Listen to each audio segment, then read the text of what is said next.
Hello everyone. तो आज start करते हैं क्लास 10th का चैप्टर 9 का एग्जांपल नंबर 1। तो देखते हैं क्या है एग्जांपल नंबर 1। उससे पहले अपन को देखना पड़ेगा angle of elevation and depression क्या है।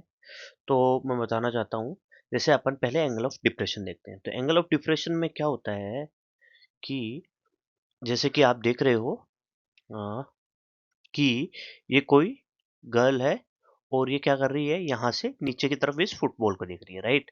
फुटबॉल को देख रही है। तो इसका जो, अगर इसकी आँखों के सिध में अगर मैं एक लाइन खींचूँ हॉरिज़ॉन्टल लेवल पे, तो यहाँ से और एक और लाइन खींचूँ मैं इसकी आँखों से इस फुटबॉल की तरफ, तो इन दोनों हॉरिज़ॉन्टल और इस जो लाइन ऑफ साइट है, इनके बीच में बनने वाले एंगल को क्या बोलते हैं? डिप्रेशन। ये कब मिलता है कि जब अपन किसी हाइट पे हो और नीचे की तरफ देख रहे हो, राइट? तब ये एंगल ऑफ डिप्रेशन बनता है, राइट?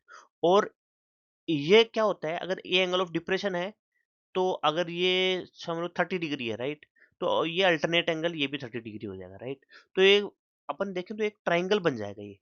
और ट्रायंगल बन गया ना, तो ये अपना चैप्टर है some applications of triangle, right?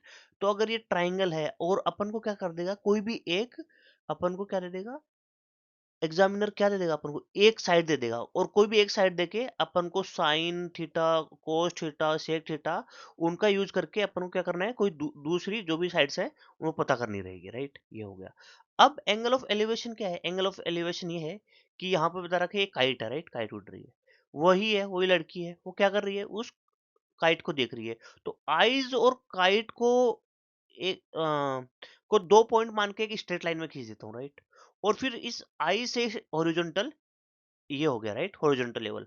तो इन दोनों लाइंस के बीच में बनने वाले एंगल को एंगल ऑफ एलिवेशन, यहाँ पे अपन ऊपर की तरफ देख रहे हैं। तो जब अगर अपना ऑब्जेक्ट है वो क्या हो, अपनी आई साइड से ऊपर की तरफ हो, तो एंगल ऑफ एलिवेशन बनता है। और जब नीचे की तरफ हो तो एंगल ऑफ डिप्रेशन बनता है। बस यही है, राइट? ये यही दो चीजें जो अपन को ध्यान रखनी है, एंगल ऑफ। अब ना ये ध्यान रखना, कुछ लोग कंफ्यूज हो जाते हैं। क्या होता है कि जैसे मैं यहाँ पे हूँ, राइट? और किसी चीज को देख रहा हूँ नीचे, राइट? ओके, ऐसे देख रहा हूँ नीचे की तरफ, ये ऑब्जेक्ट है मेरा, ये ऑब्जेक्ट है, राइट? ये ऑब्जेक्ट है, इसको देख रहा हूँ। तो जो एंगल ऑफ डिप्रेशन ये नहीं होगा, एंगल ऑफ डिप्रेशन ये होगा, राइट?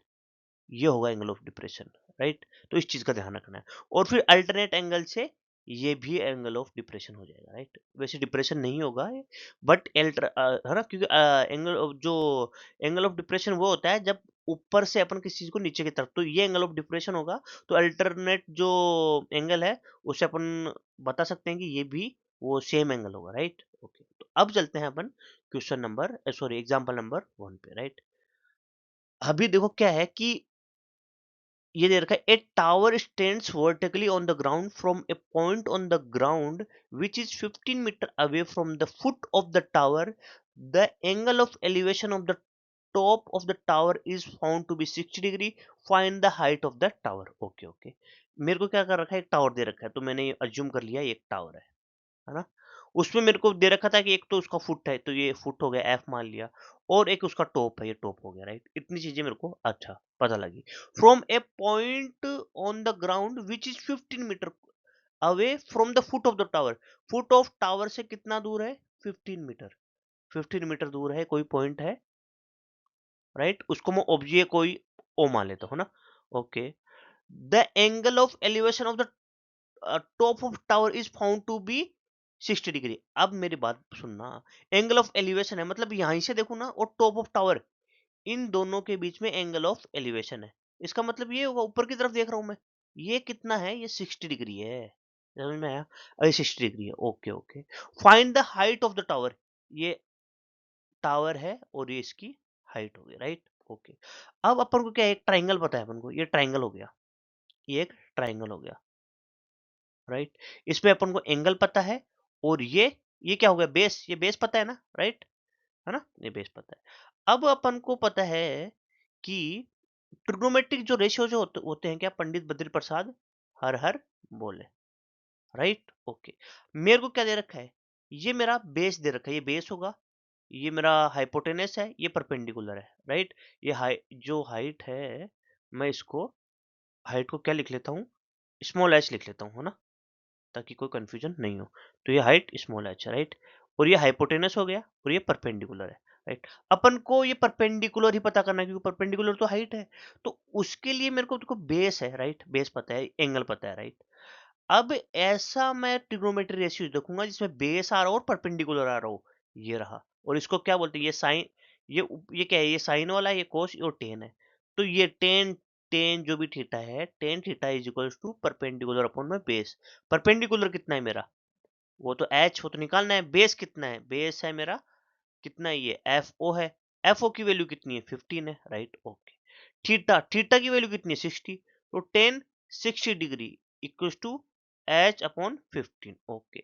अब यहाँ पे वो टेबल है, जो टेबल थी ट्रिग्नोमेट्रिक टेबल, वो याद होनी चाहिए अपन को, राइट, है ना। टेन थर्टी, तो टेन थर्टी की टेन सॉरी टेन सिक्सटी की वैल्यू होती है √3। तो वो टेबल आपको बना लेनी है, स्टार्टिंग में ही एग्जाम में जाते ही स्टार्टिंग में वो टेबल, उसमें 1 या 2 मिनट लगेंगे, है ना। तो टेन सिक्सटी की वैल्यू होती है √3, एच अपॉन 15। ये 15 यहाँ इससे मल्टीप्लाई हो जाएगा, तो एच की वैल्यू हो जाएगी अपने पास 15 √3। तो ये था एकदम सिंपल सा क्वेश्चन, इसमें कुछ नहीं है, इसमें लैंग्वेज दे रखी है। ये अपन ने ऐसे क्वेश्चन पहले भी कर चुके हैं, इस बार लैंग्वेज के रूप में दे रखा है, तो अपन को पता लग गया कि हाँ ये एंगल 60 डिग्री है। फिर अपन को पूरा प्रोसेस आता ही है, तो अपन इस एग्जाम्पल को कंप्लीट कर लेंगे। तो ये था एग्जाम्पल नंबर 1।